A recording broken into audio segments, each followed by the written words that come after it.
আমি এখনো অবাক চোখে তাকিয়ে আছি ঐশীর দিকে। ও এক প্রকার আমার হাত ধরে টানতে টানতেই ক্যাম্পাসের বাহিরে নিয়ে যাচ্ছে। মেয়েটা এরকম একটা কাণ্ড করবে আমি এখনও বিশ্বাস করতে পারছি না। ক্যাম্পাসের সবার চোখ আমাদের দুজনের দিকে। বিষয়টা কেমন যেন অদ্ভুত লাগছে আমার কাছে।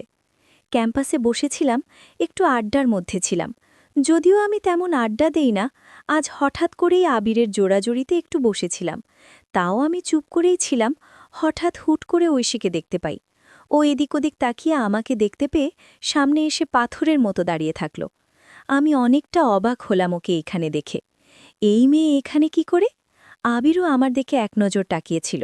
আবিরের চেহারা দেখে মনে হলো ও নিশ্চয়ই ভাবছে আমার আর ঐশীর কি যেন একটা কিছু হয়েছে। আমি ঐশীকে বললাম, তুমি এইখানে কি করো? আমি কোথায় যাব, কোথায় কি করব, সেটা জেনে আপনার কাজ কি? ভার্সিটিটা কি আপনার, মিস্টার জুনায়েদ সাহেব? আমি বিস্ময়ের চূড়ান্তে পৌঁছালাম। আমি নিজেকে বিশ্বাস করতে পারলাম না। এটা কি আমি ভুল শুনলাম? ও আমার নাম ধরে ডাকল। নিজের ছাত্রী এইভাবে নাম ধরে ডাকবে আমার বিশ্বাস হচ্ছিল না। তার উপর কেমন একটা রাগী রাগী ভাব নিয়ে কথা বলছিল। ওর কাঁধে কলেজ ব্যাগ। ভাবলাম ওর কোনো আত্মীয় ভার্সিটিতে পড়ে, হয়তো দেখা করতে আসছে। কি বলবো ভেবে পাচ্ছিলাম না। কিছুক্ষণ চুপ করে থেকে বললাম, না আমার কিছু সমস্যা নেই। তোমার তো এখন কলেজে থাকার কথা। তাছাড়া তোমাকে আজ প্রথম এখানে দেখে অবাক হয়েছে। আগে কখনো দেখিনি তো তাই। আগে দেখেননি তো কি হয়েছে, এখন থেকে দেখবেন। এখন থেকে আমি যখন খুশি তখন আসব। আমি আর কিছু বলিনি, আমার বলার প্রয়োজনও ছিল না। আরও কিছুক্ষণ পর ঐশী আবার বলল, আমার সাথে চলো। কিছু বুঝতে পারলাম না। আমি একটু ঝিম মেরে থেকে বললাম, কোথায়? জাহান্নামে যেতে বলছি, যাবেন? এত কথা বলেন কেন? এটা বাসা না যে আপনাকে এখন কৈফি দিতে হবে। আর আপনি এখন আমার টিউটার।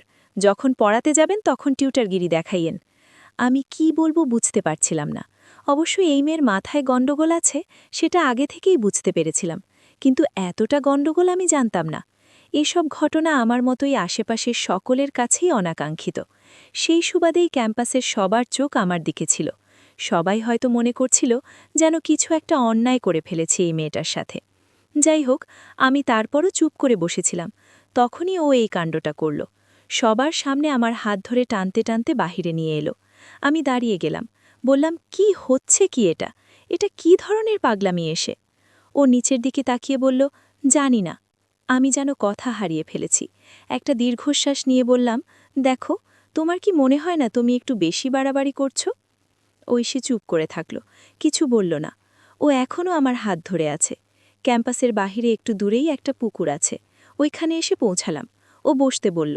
আমি চুপচাপ অবাধ্য ছেলের মতো বসে পড়লাম। কিন্তু আমি বসলাম কেন? ওর কথাই বা শুনছি কেন? ওকে তো আমার ঝাড়ি দেওয়ার দরকার, বা একটা কোষে চড় লাগানো দরকার। নানা খেয়াল মাথায় ভিড় জমাচ্ছে। আমি বসতেই ও বলল, আপনি না খেয়ে আছেন? আমাকে একটু বলা যেত না? আপনি এমন কেন? আপনি বুঝেন না? আমি যেন আকাশ থেকে মাটিতে পড়লাম। আমি না খেয়ে আছি সেটা ঐশী কি করে জানল? আপনি বুঝেন না? ওর এই কথাটার মানে কি? এই কথার মধ্যে কিছু তো একটা আছে। আসলে কথা সত্য, সকাল থেকেই কিছু খাওয়া হয়নি। আমি একটা মেসে থাকি, টিউশনি করে খরচ চালাই। কয়েকটা টিউশনি করে মেস ভাড়া সহ খাওয়া দাওয়ার পড়ালেখার খরচটা হয়ে যায়। তবে মাসের শেষের দিকে একটু সমস্যা হয়ে যায়। আজ মাসের ১ তারিখ, এখনও টিউশন ফি পাওয়ার তারিখ হয়নি। পকেটে কোনো টাকা নেই, তাই এই কয়েকদিন একটু কষ্ট করেই চলতে হবে। টিউশনের টাকা পেতে আরও ৫-৬ দিন তো লাগবেই। এই ৫-৬ দিন কিভাবে দিনগুলো কাটবে সেটা নিয়ে একটু চিন্তিত ছিলাম। কিন্তু সকালে যে কিছু খাইনি, ঐশী এটা জানে কিভাবে? তাহলে আমি যেটা ভাবছি সেটা না তো?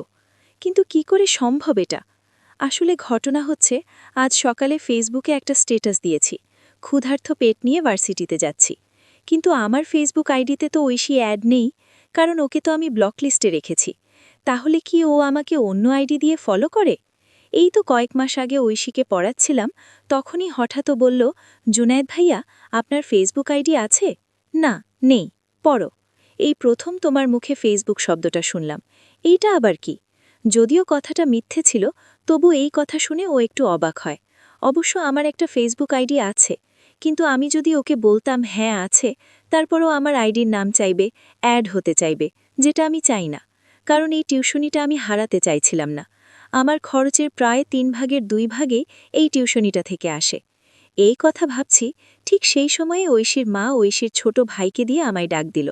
আমি মোবাইলটা টেবিলে রেখেই ঐশীর মায়ের কথা শুনতে গিয়েছিলাম। আসলে বেতন নেওয়ার জন্য ডাক দিয়েছিল। বেতনটা নিয়ে আমি আবার পড়ার টেবিলে আসছিলাম। এর পরের দিন পড়াতে আসলাম, ঐশী আমাকে দেখেই হাসতে শুরু করল। আমি কিছু বুঝতে পারিনি কেন হাসছিল। পড়াচ্ছি, পড়ার মাঝখানেও হাসতে শুরু করল। আমার একটু খারাপ লাগছিল ওর এমন কাণ্ড দেখে। এমনভাবে কেউ আমাকে দেখে অযথাই হাসবে, এ যেন বড়ই অপমানজনক। তাই বেশ শক্ত গলায় বলেছিলাম, কি সমস্যা তোমার? থাপ্পড় দিয়ে দাঁত ফেলে দিব? ফাইজলামো করো আমার সাথে? পরে বলছি। কিন্তু অবাক কাণ্ড, ও তারপরেও হাসতে থাকল। এরপর বলল, আপনি নাকি প্রেম করতে গিয়ে গতকাল রাতে কুকুরের দৌড়ানি খেয়েছেন? আমি গাধা বনে গেলাম। তারপর মনে মনে বলেছিলাম, আরে এই ফাজিল মেয়ে বলে কি? আমি কিছু বুঝতে পারছিলাম না। তারপর বলেছিলাম, কিসব আজগুবি কথা বলতেছ? ঐশী একটু হাসি থামিয়ে বলল, আজগুবি না, আপনার ফেসবুক আইডি আছে। আমাকে মিথ্যে বললেন কেন? আপনার গল্পগুলা কিন্তু খুব সুন্দর। আমি হাসতে হাসতে শেষ। বলেই ঐশী আবার হাসতে শুরু করেছিল। আমি যে ফেসবুকে গল্প লিখি, ঐশী তো এটা জানার কথা না। হ্যাঁ, আমি গতকাল একটা গল্প লিখেছিলাম, প্রেম করতে গিয়ে কুকুরের দৌড়ানি খেয়েছে। কিন্তু ও আমার আইডি পেল কোথায়? ভাবনায় পড়ে গেলাম। চিন্তা করে দেখলাম, মোবাইলটা টেবিলে রেখে বেতন আনতে গিয়েছিলাম। মুহূর্তের মধ্যে আমার কাছে সবকিছু ক্লিয়ার হয়ে গিয়েছিল। আমি আইডি লগ আউট না করেই আইডিতে ঢুকি আর বের হই। বারবারই মেল আর পাসওয়ার্ড টাইপ করতে ভালো লাগে না। বাসায় এসে ওর নামে সার্চ দেওয়া মাত্রই অনেকগুলো আইডি পেলাম। কোনটা ওর আইডি প্রথমে বুঝলাম না। ঐশী নামের সব আইডি ব্লক করেছিলাম। তারপর আরেকটা আইডি পেলাম, যেটা ওর কলেজ, স্কুল এবং ইনফো সব মিলে যায়। ফটো চেক করলাম, যদিও ওর ফটো নেই, কিন্তু ওর ছোট ভাইয়ের ফটো দেখতে পেয়ে নিশ্চিত হয়ে ব্লক করেছিলাম। এই যে নিন। ঐশীর ডাকে বাস্তবে ফিরে এলাম। ঐশী ওর ব্যাগ থেকে একটা টিফিন বক্স বের করে আমার দিকে বাড়িয়ে দিল। কয়েকটা রুটি আর কয়েক টুকরো গোশত আর ঝোল। আমি কি বলবো বুঝতে পারছি না, শুধু খাবারের দিকে তাকিয়ে থাকলাম। ঐশী আবারও বলে উঠল, খাচ্ছেন না কেন? খাইয়ে দিতে হবে নাকি? আমি ওর দিকে তাকালাম, তারপর খাবারের দিকে তাকালাম। খাবারগুলো যেন আমার জন্য অপেক্ষা করছে। এমনিতে পেটে খিদে লাগছে। খাবারের বাটি হাতে নিয়ে খেতে শুরু করলাম দ্রুত। পরে যা হবার হবে, আগে খেয়ে নেই। মেয়েটা শখ করে এনেছে। আহারে! যখন আমি রুটিটা ছিঁড়ে খাচ্ছি, তখন ঐশী আমার দিকে তাকিয়ে থাকল। ওর চোখে পানি জমার দৃশ্য দেখলাম। কিন্তু কেন হলো এমন? কি বলবো আমি বুঝতে পারছি না। খাওয়া বন্ধ করে তাকিয়ে থাকলাম ওর দিকে। ও একটু কান্না সুরে আবার বলল, কি হলো? বাকিটুকুও খান, থামলেন কেন? এরপর থেকে না খেয়ে থাকবেন না, আমাকে বলবেন। মনে পড়ে গেল আমি যেদিন ওকে ব্লক করি, এর পরের দিন ও খুব অস্বাভাবিক আচরণ করল। চেহারায় খুব মনোমালিন্য ছিল। আমি স্পষ্ট দেখলাম ওর চেহারায় মন খারাপের আভা তৈরি হয়ে আছে। ওই দিন একদম পড়ায় মনোযোগ দেয়নি। এইরকম ৩-৪ দিন একই রকম আচরণ করল। যদিও আমাকে কিছু বলেনি, আমি ঠিকই বুঝতে পেরেছিলাম এর কারণ। আমার খাওয়া শেষে ঐশী যেটা করল, আমি সেটার জন্য একদম প্রস্তুত ছিলাম না। ঐশী একটু উঠে এসে হাত বাড়িয়ে তার ওড়না দিয়ে আমার মুখ মুছে দিল। আমি চমকে গেলাম। একদম সত্যি, আমি এটা কল্পনাও করিনি। ঐশীর চেহারায় আমার জন্য সবসময় একটা মায়া মায়া ভাব লুকিয়ে থাকে। আমি কখনো ওর চোখের দিকে ভালো করে তাকিয়ে দেখিনি। ওর চোখে কি যেন আছে সেটা আজ বুঝলাম। আমি বললাম, আমি যে না খেয়ে আছি, তুমি কি করে জানলে? ও খানিকক্ষণ চুপ করে থাকল, কি যেন একটা ভাবল সময় নিয়ে। এরপর একটু রাগান্বিত হয়ে বলল, কি জন্য জানতে চাচ্ছেন? ব্লক করেন করেন, ওই আইডিটা তো ব্লক করেছেন, এটাও করবেন? আইডির নাম নীলপরি। আর একটা কথা শুনে রাখেন, আমি আপনাকে দূর থেকেই আগলে রাখব, বুঝেছেন? আগলে রাখা বুঝেন তো, যাকে ভালো লাগার মাঝে রাখা হয়। ও এই কথাটা বলেই দ্রুত উঠে পড়ে কাঁদতে কাঁদতে চলে গেল। আমি হতভম্ব হয়ে গেলাম। কি বলে গেল ও এসব? আমার এখনও ওর এই কথাটা বিশ্বাস হচ্ছে না, যেন মনে হচ্ছে আমি কল্পনা করছি। সন্ধ্যার দিকে ওকে পড়াতে গেলাম। গিয়ে দেখি ওদের বাসায় শুধু বুয়া আছে। উনি আমাকে ভেতরে এসে বসতে বলল, কিন্তু ঘরের অবস্থা খুব খারাপ, সবকিছু এলোমেলো। বুয়াকে জিজ্ঞেস করলাম, ঘরের এই অবস্থা কেন? ওই সীমানিমণি কি যেন হইছে, ঘরের বেভাগ কিছু ভাইঙ্গা শেষ কইরা লাগছে, অহন হাসপাতালও। কেন? কি হয়েছে? হাত কাইটা গেছে। ইস, কি রক্ত! আমি কি বলবো বুঝে উঠতে পারলাম না। ঘর জুড়ে চোখ বুলিয়ে দেখলাম, মেঝেতেও রক্তের ফোঁটা আছে। এই সব কিছুর জন্য হয়তো আমি দায়ী। হাসপাতালের ঠিকানাটা বুয়ার কাছ থেকে নিয়ে নিলাম। হাসপাতালে যাব কি যাব না ভাবতে ভাবতে অবশেষে চলেই গেলাম। আমাকে ঐশীর বাবা মা দেখে কেমন করে যেন তাকিয়েছিল। তাহলে ঐশীকে আমি আরেকটু সামনে যেতেই ঐশীর মা এক প্রকার ছুটে এলো, আমাকে ধরে কাঁদতে কাঁদতে বলল, বাবা, তোমায় অনুরোধ করে বলছি, তুমি লেখালেখি বন্ধ করো না, আমার মেয়ের মুখটার দিকে তাকিয়ে অন্তত লেখালেখিটা ছেড়ো না।